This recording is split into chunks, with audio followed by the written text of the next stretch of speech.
फार प्राचीन काळाची गोष्ट आहे. त्या काळी पृथ्वीवरती अनेक बलशाली राजे राज्य करत होते. जंगलामध्ये ऋषी मुनींचे आश्रम होते. यज्ञ हवन होत असत आणि लोक धर्म कर्मनियतीवरती प्रचंड विश्वास ठेवत असत. उत्तर दिशेला विराटनगर नावाचे एक समृद्ध राज्य होतं. राज्य इतकं श्रीमंत होतं की तिथल्या बाजारात सोनं चांदी धान्यासारखं विकलं जायचं. रस्ते सुंदर होते, तलाव स्वच्छ होते, प्रजा आनंदात होती. त्या राज्याचा राजा होता महाराज वीरेंद्रसेन. वीरेंद्रसेन न्यायप्रिय, पराक्रमी, दयाळू राजा होता. प्रजेसाठी तो देवासमान मानला जायचा. पण त्याच्या आयुष्यात एक मोठी चिंता होती. त्याचा एकुलता एक मुलगा राजकुमार विक्रांत. विक्रांत अत्यंत देखणा, बलवान, शस्त्रविद्येत पारंगत होता. लहानपणापासून त्याला उत्तम शिक्षण मिळालं होतं. घोडेस्वारी, युद्धकला, धनुर्विद्या सर्व गोष्टीत तो पारंगत होता. पण त्याच्यात एक भयंकर दोष होता. त्याला स्वतःच्या शक्तीचा, राजपुत्र असल्याचा एवढा गर्व होता की तो सामान्य लोकांना माणूसच समजत नसे. गरिबांना तो तुच्छ मानायचा, ब्राह्मणांची खिल्ली उडवायचा, साधूंना ढोंगी म्हणायचा. राजा वीरेंद्रसेन अनेकदा त्याला समजवायचा, विक्रांत लक्षात ठेव, राजा तो नसतो जो सिंहासनावर बसतो. राजा तो असतो जो लोकांच्या हृदयावरती राज्य करतो. पण विक्रांत हसायचा. पिताश्री, लोकांना प्रेम नको असतं, त्यांना भीती वाटली पाहिजे. हे ऐकून राजाचं हृदय दुखायचं. एक दिवस तर हद्दच झाली. राज्यात एक वृद्ध ब्राह्मण राहत होता, आचार्य सोमेश्वर. तो खूप गरीब होता. फाटकी वस्त्र, छोटंसं घर, पण मनाने अत्यंत शुद्ध. तो रोज मंदिरात पूजा करून लोकांना धर्म शिकवत असे. एके दिवशी सकाळी आचार्य सोमेश्वर आपली गाय घेऊन जंगलाच्या दिशेने चालले होते. तेवढ्यात घोड्यांचा टापांचा आवाज घुमला, धडधड. राजकुमार विक्रांत आपल्या सैनिकांसोबत शिकारीला निघाला होता. त्याच्या घोड्याचा वेग इतका जबरदस्त होता की रस्त्यावरची धूळ उडत होती. वृद्ध सोमेश्वर बाजूला होण्याचा प्रयत्न करू लागला, पण अचानक त्याची गाय घाबरली. ती रस्त्याच्या मध्ये उभी राहिली. विक्रांत रागाने ओरडला, अरे म्हाताऱ्या, ही घाण इथून हटव. सोमेश्वर हात जोडून म्हणाला, राजकुमार क्षमा करा, गाय घाबरली आहे. पण विक्रांतच्या रागाचा अनावर झाला. त्यानं घोड्यावरनं उतरून सैनिकांना आदेश दिला, ही गाय बाजूला करा. सैनिकांनी गायीला ओढायला सुरुवात केली. गाय घाबरून जोरात ओरडू लागली. सोमेश्वरच्या डोळ्यात पाणी आलं. राजकुमार, ती माझ्या कुटुंबासारखी आहे, तिला त्रास देऊ नका.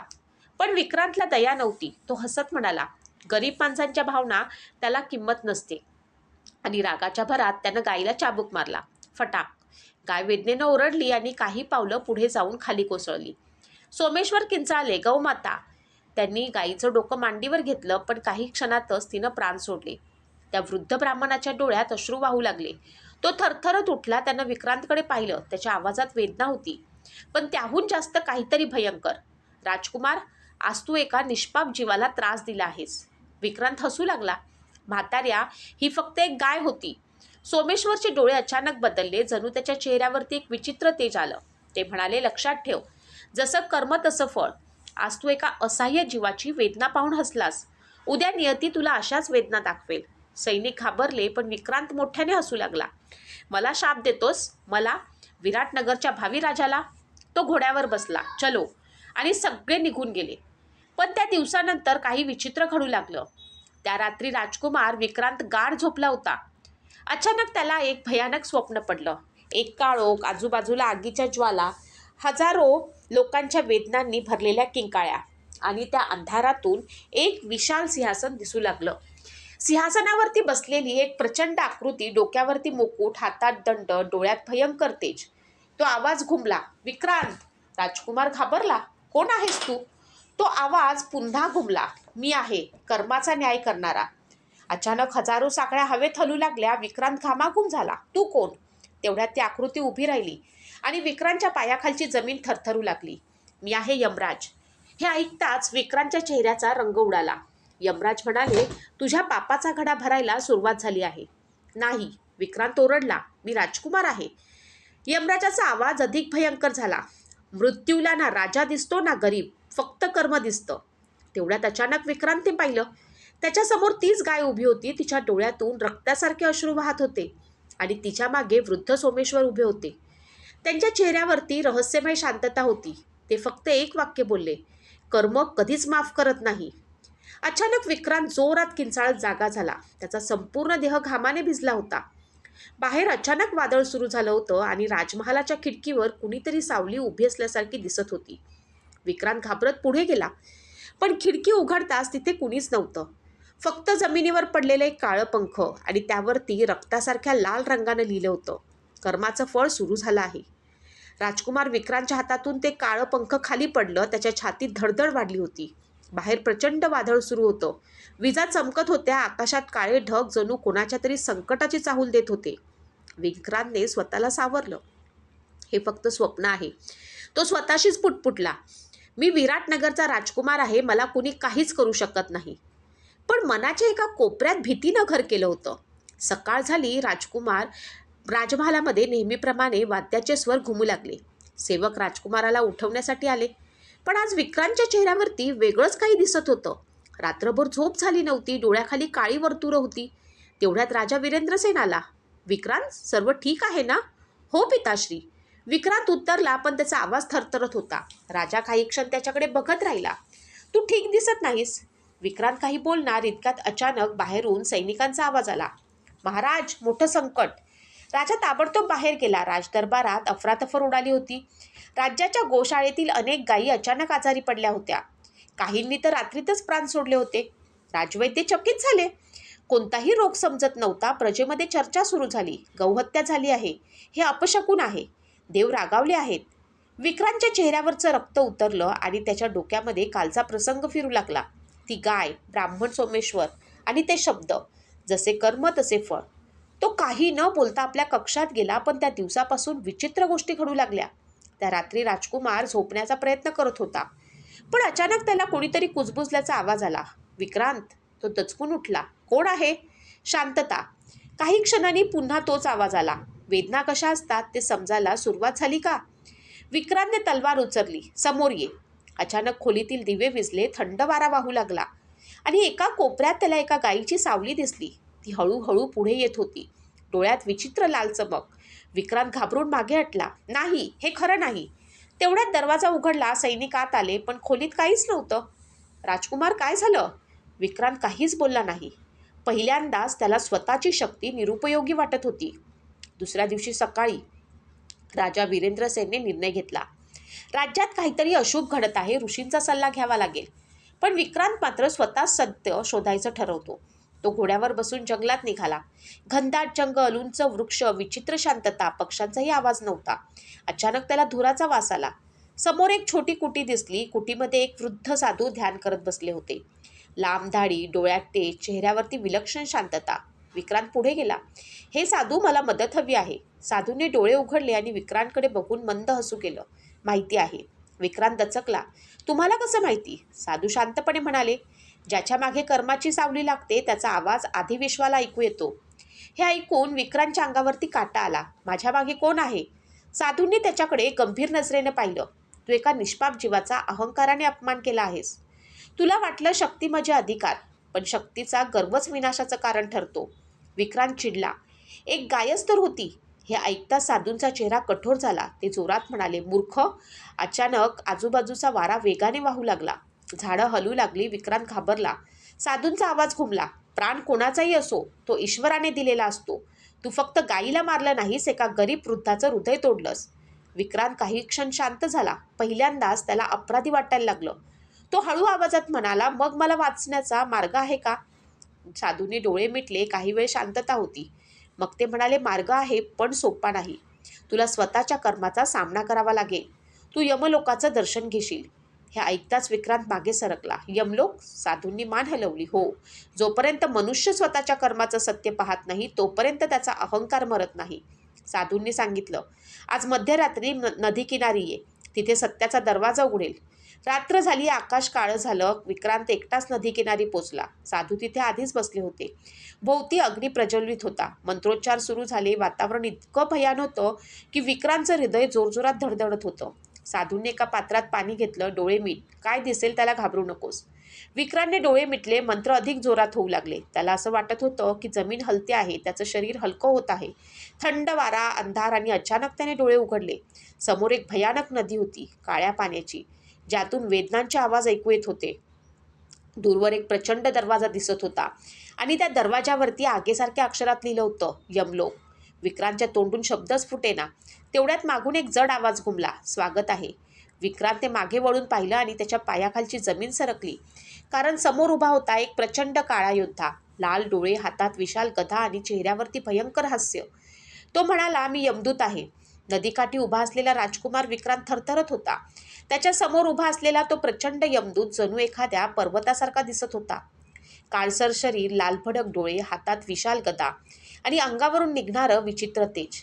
त्याचा आवाज घुमला. घाबरलास? विक्रांत कसाबसा बोलला. तू तू खरंच यमदूत आहेस? यमदूत मोठ्याने हसू लागला. ते हास्य इतकं भयंकर होतं की आसपासची जमीनही थरथरू लागली. इथे खोटं काही नसतं राजकुमार, इथे फक्त सत्य असतं. विक्रांत मागे सरकला. मी इथे का आलोय? यमदूत गंभीर झाला. कारण तू स्वतःला सर्वशक्तिमान समजलास. तुला वाटलं राजपुत्र असल्यानं तुला कोणाचाही न्याय लागू लागत नाही. तो पुढे म्हणाला, पण यमलोकात ना राजा असतो ना भिकारी. इथे फक्त कर्माचं वजन मोजलं जातं. इतक्यात आकाशात अचानक काळे ढग जमू लागले. जमीन हलू लागली. त्या काळ्या नदीतून भयानक किंकाळ्या ऐकू येऊ लागल्या. विक्रांत घाबरून म्हणाला, हे कोणाचे आवाज आहेत? यमदूत म्हणाला, ज्यांनी आयुष्यात इतरांना रडवलं त्या स्वतः रडत आहेत. समोर असलेली ती नदी अचानक उफाळून आली. पाण्याऐवजी जणू काळं रक्त वाहत होतं. त्यात हजारो आत्मा ओरडत होते. कुणी बुडत होतं, कुणी मदतीसाठी ओरडत होतं, कुणी रडत होतं, आम्हाला वाचवा. विक्रांतचं हृदय जोरानं धडधडू लागलं. हे कोण आहेत? यमदूत उत्तरला, हे ते लोक आहेत ज्यांनी पृथ्वीवरती इतरांना वेदना दिल्या, ज्यांनी दुर्बलांचा अपमान केला, गरिबांवरती अन्याय केला, निष्पाप प्राण्यांना त्रास दिला. विक्रांतच्या डोक्यात अचानक त्या गायीचा चेहरा चमकला. तो शांत झाला. यमदूत त्याच्याकडे बघत म्हणाला, ओळखीचं वाटतंय? यमदूत पुढे घेऊन गेला. ते एका भयंकर जागी पोचले. तिथे मोठमोठ्या सोन्याच्या नाण्यांचे ढीग होते, पण त्या नाण्यावरती आग पेटलेली होती आणि एक माणूस किंचाळत त्या नाण्यांमध्ये पडलेला होता. तो हात जोडून ओरडत होता, मला वाचवा. पण प्रत्येक वेळी तो सोनं पकडायचा. त्याचे हात जळू लागायचे. विक्रांत घाबरून म्हणाला, याला काय झालं? यमदूत उत्तरला, हा पृथ्वीवरती सावकार होता. गरीब लोकांना कर्ज देऊन त्यांचं आयुष्य उद्ध्वस्त केलं. लोकांची जमीन हिसकावली. गरिबांच्या अश्रूंवरती श्रीमंती उभी केली. आता तो त्याच सोन्याच्या आगीत जळतोय. तो माणूस जोरात ओरडला, माफ करा. यमदूत शांतपणे म्हणाला, कर्म उशिरा येतं पण चुकत नाही. ते पुढे गेले. एका मैदानात शेकडो प्राणी उभे होते. हरिण, गाय, पक्षी, सिंह आणि यामध्ये एक मनुष्य जीवाच्या आकांताने पळत होता. तो प्राणी त्याचा पाठलाग करत होते. त्याच्या शरीरावरती जखमा होत्या. तो किंचाळत होता, मला सोडा. विक्रांत दचकला, हे काय? यमदूत म्हणाला, हा शिकारी होता. मजेसाठी प्राण्यांना मारायचा, त्यांच्या वेदनांवरती हसायचा. आज त्याला ती भीती आणि वेदना जाणवते. विक्रांतचा घसा कोरडा पडला. त्याला स्वतःची आठवण झाली. गाईला मारलेला चाबूक आणि त्यानंतरचं हसू. त्याचे हात थरथरू लागले. पुढे एक मोठा दरबार दिसला. सिंहासनावरती काटे होते. त्यावरती एक राजा बसलेला होता. प्रत्येक क्षणी त्याच्या शरीरात काटे घुसत होते. तो वेदनेने ओरडत होता, माझं राज्य, माझी सत्ता. यमदूत म्हणाला, हा राजा अहंकारी होता. प्रजेला गुलाम समजायचा. स्वतःच्या शक्तीवरती गर्व केला. लोकांच्या दुःखाकडे दुर्लक्ष केलं. आता सत्ता आहे पण शांतता नाही. विक्रांत अचानक घामाघूम झाला. कारण त्या राजामध्ये त्याला स्वतःचं प्रतिबिंब दिसत होतं. त्यानं हळू आवाजात विचारलं, माझंही असंच होईल? यमदूत शांत राहिला. काही क्षणांनी तो म्हणाला, ते तुझ्या पुढच्या कर्मांवरती अवलंबून आहे. अचानक आकाशात मोठा आवाज घुमला, वेळ झाली आहे. समोर प्रचंड दरवाजे उघडले. यमदूत म्हणाला, चल. दोघे एका विशाल सभागृहात पोचले. सभागृह इतकं मोठं होतं की शेवट दिसतच नव्हता. मध्ये एक तेजस्वी व्यक्ती बसली होती. हातात विशाल ग्रंथ, चेहऱ्यावरती दिव्य तेज. यमदूत नम्र झाला, प्रणाम. विक्रांत कुजबुजला, हे कोण? उत्तर आलं, मी चित्रगुप्त, प्रत्येक मनुष्याच्या कर्माचा हिशोब ठेवणारा. विक्रांतच्या अंगावरती काटा आला. चित्रगुप्तांनी विशाल ग्रंथ उघडला आणि गंभीर आवाजात म्हणाले, राजकुमार विक्रांत, तुझ्या कर्माचा हिशोब पाहण्याची वेळ आली आहे. तेवढ्यात आकाशात अचानक प्रकाश चमकला आणि विक्रांतने जे पाहिलं ते पाहून त्याचा श्वास अडकला. कारण हवेत त्याच्या आयुष्यातील प्रत्येक वाईट कर्म जिवंत चित्रासारखं दिसू लागलं. गरिबांचा अपमान, सेवकांना मारहाण, प्राण्यांचा त्रास, अहंकार, क्रूर हसू. विक्रांत ओरडला, थांबा. पण चित्र थांबत नव्हतं. चित्रगुप्त गंभीर आवाजात म्हणाले, मनुष्य जगापासून लपू शकतो पण कर्मापासून नाही. अचानक सभागृह हादरलं. प्रचंड सिंहासन प्रकट झालं आणि सर्व यमदूत नतमस्तक झाले. एक प्रचंड आवाज घुमला, विक्रांत. यमदूत कुजबुजला, सावध रहा, यमराज आले आहेत. प्रचंड सभागृहात अचानक काळोख पसरला. सर्व दिशांनी वादळासारखा आवाज घुमू लागला. जमीन थरथर कापू लागली. चित्रगुप्तांनी मान खाली झुकवली. यमदूत नतमस्तक झाले आणि मग समोरचं विशाल सिंहासन अग्नीप्रमाणे चमकू लागलं. त्या तेजातून हळूहळू एक दिव्य पण भयंकर आकृती प्रकट झाली. डोक्यावरती सुवर्ण मुकुट, डोळ्यात अग्नीसारखं तेज, हातात दंड, अंगावरती काळसर दिव्य वस्त्र आणि चेहऱ्यावरती कठोर शांतता. सभागृहात एका वेळी आवाज घुमला, यमराजांना प्रणाम. विक्रांतच्या पायातली शक्ती निघून गेली, त्याला बोलताही येत नव्हतं. यमराजांचा आवाज संपूर्ण यमलोकात घुमला. राजकुमार विक्रांत, तू स्वतःला शक्तिशाली समजलास. तुला वाटलं तुझ्या एका चाबकामुळे काही फरक पडत नाही. विक्रांत घाबरून खाली पाहू लागला. पहिल्यांदाच त्याच्या मनात पश्चातापाची छोटीशी ठिणगी पडली होती. यमराज म्हणाले, तुझ्या एका कर्मानं एका वृद्धाचं आयुष्य अंधारलं, एका निष्पाप जीवाची वेदना निर्माण केली आणि सर्वात मोठं पाप. त्यांचा आवाज अधिक कठोर झाला. तू वेदनांवरती हसलास. सभागृहात भयंकर शांतता पसरली. विक्रांतच्या डोळ्यात पाणी आलं. मला माफ करा. यमराज कठोरपणे म्हणाले, क्षमेला किंमत असते, पण आधी सत्य पाहावं लागतं. अचानक यमराजांनी दंड जमिनीवरती आपटला. धाड. जमीन फाटू लागली आणि विक्रांत समोर धुरातून एक दृश्य उभं राहिलं. त्याने पाहिलं, एक भयानक युद्ध सुरू आहे. घोड्यांचा आवाज, तलवारीचा संघर्ष, किंकाळ्या आणि मध्ये तो स्वतः, राजकुमार विक्रांत. पण तो रक्ताने माखलेला होता. त्याचा घोडा कोसळला. शत्रूंनी त्याला वेढलं. विक्रांत ओरडत होता, मला वाचवा, पण कोणी मदत करत नव्हतं. अचानक एक भाला त्याच्या छातीत घुसला. विक्रांत किंचाळला आणि खाली कोसळला. त्याचे डोळे मिटले. त्या क्षणी 2 यमदूत त्याचा आत्मा घेऊन जात होते. विक्रांत भीतीने ओरडला, नाही नाही. दृश्य गायब झालं. तो थरथरत जमिनीवर बसला. हा हा माझा मृत्यू आहे. यमराज शांतपणे म्हणाले, हो, हे तुझ्या कर्माचं फळ आहे. विक्रांत रडत म्हणाला, मग मी काहीच बदलू शकत नाही. यमराज काही क्षण शांत राहिले. मग म्हणाले, मनुष्याचं भाग्य लिहिलेलं असतं, पण कर्म त्याचं बदल करू शकतं. विक्रांतने आश्चर्याने वर पाहिलं. म्हणजे? यमराज म्हणाले, वाईट कर्म विनाशांत, पण प्रायश्चित आणि चांगलं कर्म नियतीलाही बदलू शकतं. तुझ्याकडे अजून वेळ आहे. पण सभागृह अचानक थंड झालं. यमराजांचा आवाज गंभीर झाला, ही शेवटची संधी आहे. चित्रगुप्तांनी ग्रंथ बंद केला. यमराज म्हणाले, जर तुला स्वतःचं भविष्य बदलायचं असेल तर तुला पृथ्वीवर परत जाऊन 3 परीक्षा द्याव्या लागतील. विक्रांत घाबरट म्हणाला, कोणत्या परीक्षा? यमराजांनी बोट वर केलं. पहिली परीक्षा दयेची. ज्यांना तू तुच्छ मानलं त्यांच्यासाठी जगावं लागेल. दुसरी परीक्षा त्यागाची. ज्याचा तुला सर्वाधिक गर्व होता तो त्याग करावा लागेल. तिसरी परीक्षा सत्याची. तुला स्वतःच्या सर्वात मोठ्या पापाचा सामना करावा लागेल. जर तू अपयशी ठरलास, अचानक सभागृहात आगीच्या ज्वाळा उठल्या, तर तुझा मृत्यू निश्चित आहे. तेवढ्यात सभागृहात प्रकाश पसरला आणि समोर वृद्ध ब्राह्मण सोमेश्वर प्रकट झाले. विक्रांत स्तब्ध झाला. तुम्ही? सोमेश्वर शांतपणे हसले. हो राजकुमार, मी फक्त गरीब ब्राह्मण नाही. क्षणात त्याच्या शरीरातून तेज बाहेर पडू लागलं. सभागृह उजळून निघालं. यमदूतही नम्र झाले. विक्रांत अवाक झाला. सोमेश्वर म्हणाले, मी ऋषी अगस्त्यांचा शिष्य आहे. मी तुला शाप दिला नाही, मी तुला सावध केलं, कारण अहंकार माणसाचा सर्वात मोठा शत्रू असतो. विक्रांतच्या डोळ्यातून अश्रू वाहू लागले. मला एक संधी द्या. सोमेश्वर म्हणाले, संधी मिळते, पण बदल मनातून करावा लागतो. अचानक यमराजांनी दंड वर केला. प्रचंड प्रकाश झाला. विक्रांतला असं वाटलं जणू तो हवेत फिरतोय. वादळ, अंधार, आवाज आणि अचानक त्याने डोळे उघडले. तो पुन्हा नदीकिनारी होता. समोर तेच रहस्यमय साधू बसले होते. पहाट झाली होती. पक्ष्यांचे आवाज येत होते. साधू शांतपणे म्हणाले, तर यमलोक पाहून आलास? विक्रांत काही बोलला नाही. त्याच्या डोळ्यात पहिल्यांदाच गर्व नव्हता, फक्त भीती आणि पश्चाताप होता. तो हळू आवाजात म्हणाला, मला बदलायचं आहे. साधूने त्याच्याकडे पाहिलं आणि मंद हसू केलं. मग परीक्षा सुरू झाली.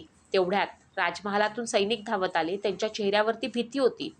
राजकुमार, मोठं संकट. विक्रांत घाबरून म्हणाला, काय झालं? सैनिकांचा आवाज थरथरत होता. महाराज अचानक गंभीर आजारी पडले आहेत. आणि हे ऐकताच विक्रांतच्या पायाखालची जमीन सरकली. महाराज गंभीर आजारी पडले आहेत? हे शब्द ऐकताच विक्रांतच्या पायाखालची जमीन हादरली. पिताश्री. तो क्षणाचाही विलंब न करता घोड्यावरती बसला आणि राजमहालाकडे वेगानं निघाला. जंगल मागे पडत होतं. मनात विचारांचं वादळ सुरू होतं. यमराजांचे शब्द सतत कानात घुमत होते. ही शेवटची संधी आहे. महालात पोचताच सगळीकडे गोंधळ उडाला होता. वैद्य धावत होते. मंत्री चिंतेत होते. राणी रडत होती. विक्रांत धावत राजाच्या कक्षात गेला. राजा वीरेंद्रसेन पलंगावरती पडले होते. चेहरा फिकट पडला होता. श्वास मंद झाला होता. राजवैद्य म्हणाले, राजकुमार, आम्ही सर्व प्रयत्न केले, पण महाराजांना एक विचित्र रोग झाला आहे. कोणतंही औषध परिणाम करत नाही. विक्रांत घाबरला. म्हणजे? वैद्य शांत आवाजात म्हणाले, त्यांच्याकडे फार कमी वेळ आहे. हे ऐकताच विक्रांतच्या डोळ्यात पाणी आलं. त्याला आठवलं, राजा नेहमी त्याला समजवायचे, प्रेमाने मार्ग दाखवायचे, पण त्याने कधी ऐकलंच नव्हतं. तो राजाच्या जवळ बसला. पहिल्यांदाच त्याने वडिलांचा हात घट्ट पकडला. हळू आवाजात म्हणाला, पिताश्री, मला सोडून जाऊ नका. राजाने डोळे उघडले. कमकुवत आवाजात म्हणाले, विक्रांत, राजा बनण्याआधी माणूस बन. हे बोलून ते पुन्हा बेशुद्ध झाले. त्या रात्री महालाच्या प्रवेशद्वारावरती एक वृद्ध वैद्य आला. अत्यंत साधे कपडे, हातात औषधी वनस्पतींची पिशवी, डोळ्यात विचित्र शांतता. तो म्हणाला, मी राजाला वाचवू शकतो. मंत्री आश्चर्यचकित झाले. खरंच? वृद्ध म्हणाला, पण एक अट आहे. विक्रांत पुढे आला. कुठली अट? वृद्ध शांतपणे म्हणाला, राजाला वाचवण्यासाठी तुला स्वतःचा अहंकार सोडावा लागेल. विक्रांत थोडा गोंधळला. म्हणजे? वृद्ध म्हणाला, राज्याच्या पश्चिम टोकाला एक गरीब वस्ती आहे. तिथे लोक भुकेने मरत आहेत. तू स्वतः जाशील, त्यांची सेवा करशील आणि जखमींना औषध देशील, भुकेल्यांना अन्न देशील आणि त्या बदल्यात कोणालाही सांगणार नाहीस की तू राजकुमार आहेस. तेव्हा कदाचित औषध काम करेल. विक्रांत दचकला. राजकुमार असून गरिबांची सेवा? त्यानं आयुष्यात कधीच कोणासाठी पाणीही भरलं नव्हतं. अचानक त्याला यमराज आठवले. पहिली परीक्षा दयेची. त्यानं हळू आवाजात विचारलं, जर मी केलं तर पिताश्री वाचतील? वृद्ध वैद्य म्हणाला, कर्माचा मार्ग सरळ नसतो, पण प्रयत्न व्यर्थ जात नाहीत. दुसऱ्या दिवशी पहिल्यांदाच विक्रांतनं राजेशाही वस्त्र सोडली, साधे कपडे घातले आणि एकटाच गरीब वस्तीकडे निघाला. जसं तो तिथे पोचला, त्याचं हृदय हादरलं. लहान मुलं उपाशी होती, काही वृद्ध लोक आजारी पडले होते. एका आईला मुलाला अन्न देता येत नव्हतं. एका म्हाताऱ्याला तापानं थरथर कापत होता. विक्रांत स्तब्ध झाला. तो स्वतःशीच पुटपुटला, हे माझ्या राज्यात होतं आणि मला माहितीही नव्हतं. त्याला अपराधी वाटायला लागलं. एक वृद्ध स्त्री त्याच्याकडे रागाने बघत म्हणाली, काय पाहतोयस? तुमच्या राजाला सांग, आम्हीही माणसं आहोत. हे ऐकून विक्रांत खाली पाहू लागला. पहिल्यांदाच कोणीतरी त्याला कठोर शब्द बोललं होतं आणि त्याला राग आला नाही. त्याने हळू आवाजामध्ये विचारलं, मी मदत करू का? ती स्त्री हसू लागली. तुझ्यासारखे लोक फक्त बोलतात. विक्रांत शांत राहिला. त्याने विहिरीतून पाणी आणलं. आजारी वृद्धाला औषध दिलं. लहान मुलांना अन्न वाटलं. रात्रभर झोपला नाही. एका जखमी मुलाचा हात धरून बसला. पहिल्यांदाच मन बदललं. 3 दिवस गेले. विक्रांत सतत लोकांची सेवा करत राहिला. लोकांना माहीतच नव्हतं की हा राजकुमार आहे. एका लहान मुलाने त्याला मिठी मारली, तुम्ही चांगले आहात. हे ऐकून विक्रांतच्या डोळ्यात पाणी आलं. कारण आयुष्यात पहिल्यांदाच कोणीतरी त्याला भीतीमुळे नाही तर प्रेमाने जवळ घेतलं होतं. त्या रात्री तो आकाशाकडे बघत बसला आणि अचानक त्याला यमराजांचा आवाज ऐकू आला. पहिली परीक्षा सुरू आहे, पण दया दाखवणं सोपं असतं, स्वतःचा त्याग करणं कठीण असतं. अचानक एक सैनिक घोड्यावरनं धावत आला. तो घाबरलेला होता. राजकुमार, मोठं संकट. विक्रांत दचकला. काय झालं? सैनिकाचा आवाज थरथरत होता. सीमेवर शत्रूंनी हल्ला केला आहे आणि मंत्र्यांनी जाहीर केलंय, महाराज मरणासन्न असल्यामुळे उद्या तुम्हाला राजा म्हणून घोषित केलं जाणार आहे. हे ऐकताच विक्रांत स्तब्ध झाला, कारण त्याला लगेच यमराजांचे शब्द आठवले. विक्रांतला राजा बनवण्याची तयारी सुरू झाली. मंत्री म्हणाले, तुम्ही आता सिंहासनावरती बसा. पण विक्रांतला यमराजाचे शब्द आठवले, ज्याचा तुला सर्वाधिक गर्व आहे, त्याग करावा लागेल. त्यानं सिंहासन नाकारलं आणि म्हणाला, जोपर्यंत पिताश्री बरे होत नाहीत, मी राजा बनणार नाही. तो गरिबांची सेवा करत राहिला. राज्याचा खजिना गरिबांसाठी उघडला. लोक आश्चर्यचकित झाले. हा तोच अहंकारी राजकुमार आहे का? एक दिवस विक्रांत वृद्ध ब्राह्मण सोमेश्वरकडे गेला. तो त्याच्या पायांवरती पडला. मला माफ करा, माझ्यामुळे तुमची गाय गेली. सोमेश्वर म्हणाले, माफी शब्दांनी नाही, कर्मांनी मिळते. विक्रांतने त्यांच्या गावामध्ये गोशाळा बांधली, गरिबांना मदत केली आणि निष्पाप प्राण्यांची सेवा सुरू केली. काही दिवसांनी राजा वीरेंद्रसेन चमत्कारिकरित्या बरे झाले. त्या रात्री विक्रांतला पुन्हा स्वप्नात यमराज दिसले. यमराज हसून म्हणाले, मनुष्य चुकतो, पण जो स्वतःला बदलतो त्याचं भाग्यही बदलतं. तुझा मृत्यू बदलला आहे, कारण तुझं कर्म बदललं आहे. यानंतर विक्रांत एक दयाळू राजा बनला. त्यानं राज्यात अन्याय बंद केला, गरिबांना मदत केली आणि सर्वांना एकच शिकवण दिली, जसे कर्म तसे फळ. वाईट कर्माचं फळ उशिरा मिळालं तरी नक्की मिळतं आणि चांगलं कर्म कधीच वाया जात नाही.